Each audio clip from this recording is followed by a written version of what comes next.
What's up everybody and welcome to another vlog. And if you notice that my voice is a little bit more down than normal, it's because everyone's in bed. Yeah, it's late, super late. It's actually almost 11 o'clock at night. It was one of those days, everything's good though. It's just, it rained. It didn't stop raining, and everything that I wanted to do, tin roof, loud audio, blah blah blah. So since we have a little break in the weather, I figured I'd talk about an issue that I noticed on the river the other day. A couple vlogs ago, Chelsea, and actually it's the last time Chelsea and I were out in kayaks checking our bank lines. Chelsea had noted, or Chelsea was the first to note that we had a fish come off our line. Well, of course, we had a second line that we noticed that there was a fish that had gotten off. Now, those of y'all that don't know about catfish, or any fish, if given enough leverage, they can and will, or possibly, get off of a hook, if they want to. If they really want to. So today I'm going to take one of my bank lines. It's here. It's still alive. It's well. Or at least I hope it's well. This is an aftermath of a fish that was on my line and got enough leverage after I don't know how many death rolls till it got to the end and was able to rub itself off my weight or on the weight and get off the hook. There's one thing I have no clue why I never thought of when making my lines. And I guess mainly because for the most part I've always limb lined. I had problems with jugging.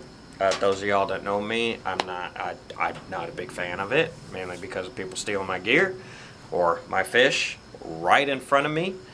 I don't know why I never used this one very important piece of tackle, and that is a barrel swivel.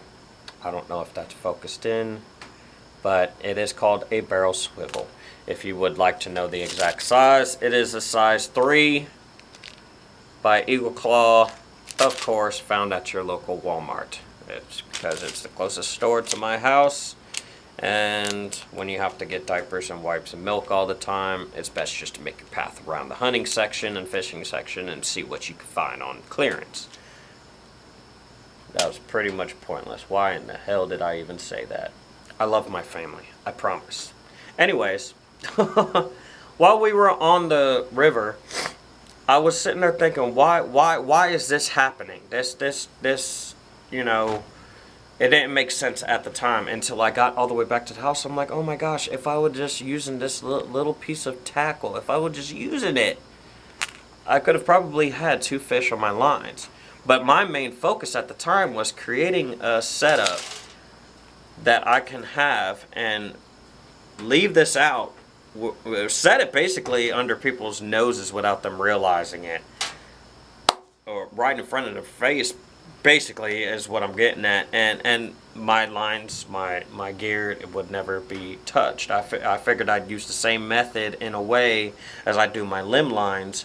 The headache to it is you gotta remember where you leave your stuff. You know, again, and I've said this in all of my line setups, you can make it high visibility if you want to. It just depends on how you want to do it. Me, I prefer camoing my gear. I got good reason. So I figured while I had the opportunity, I go explain to y'all the reason why, but at the same time show you the before and after. So this is the after without this swivel. Okay, this is what happens when that line has nowhere to go and it just keeps on bunching up and bunching up and bunching up. And before you know it, that fish is on something that it can use leverage for to get itself off. So I'm going to go ahead and untangle this mess and see how bad this line is In my opinion, it's probably still salvageable, but I don't know.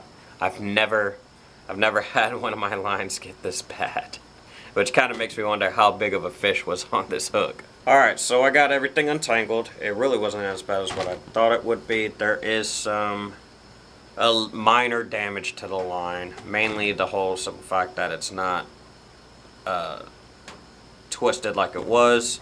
But what I am going to do, my plan is to cut roughly about up here. That way it gives me enough tying space, maybe up here. Tie this barrel swivel on there. And then I have some leftover line from other limb lines that I made, other modifications on my jug lines, my bank lines and everything. I'm going to use a piece of this to go ahead and tie on the other part of the barrel swivel to go ahead and connect the leader for the hook. Alright, be right back. I'm almost there. There's a spot right here that I'm looking at. Oh no, it's good. Well, guys, and there you have it. Same amount of lead, but in between I got the barrel swivel, and I'm going to be marking this jug just because this is the one that got the most damage, and I'm not too concerned about the line. But while I was doing all this, I don't know. I want to say I'm not concerned, but at the same time I am, because the line's not twisted, and the twist kind of gives it a little bit more strength. And I feel like since y'all can't see it, I mean this this line is no longer twisted. It's now individual threads. So I think what I'm going to do is mark this bank line. That way, if I pull it up and this is snapped anywhere right here, other than cut evenly, but if it's snapped and frayed, I'll know why.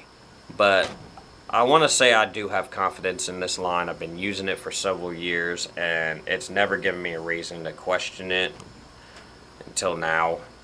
But it was also my fault. I think, honestly, if I would have just had this swivel in between all of my leaders on all of my bank lines, all of my stationary jugs, and to be honest with you, I've also gone ahead and got barrel swivels for all of my limb lines. Now I'm sure some of y'all out there that have been following me a long time been like, what in the world, Lenny? I thought you said those are the ultimate. Trust me, I honestly think the investment of just doing this in between your line, dude, come on. There should be no reason why you shouldn't. I mean, honestly, looking at, I mean, y'all saw the damage on this thing, man. But if you haven't seen my bank line videos, I created this setup again to be pretty much invincible and also not a nuisance to a lot of anglers around. So no one who wants to steal my gear or fish can find it. And how I have everything set up and how I lay it out, it doesn't bother other anglers if they're using a deep crankbait, if they're using a topwater bait. And I use such a heavy weight, that way if I do get a bigger or larger fish, it's not as visible up on the surface or above surface of the water. So guys,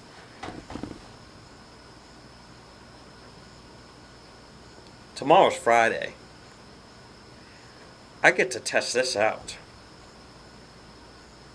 Now, I don't know what Chelsea's going to think about it. I told her my idea, but I don't know if she's honestly, taking, I don't know if she knows exactly what I'm talking about, but of course she's in bed, so I'm going to have to wait till tomorrow. Show her this.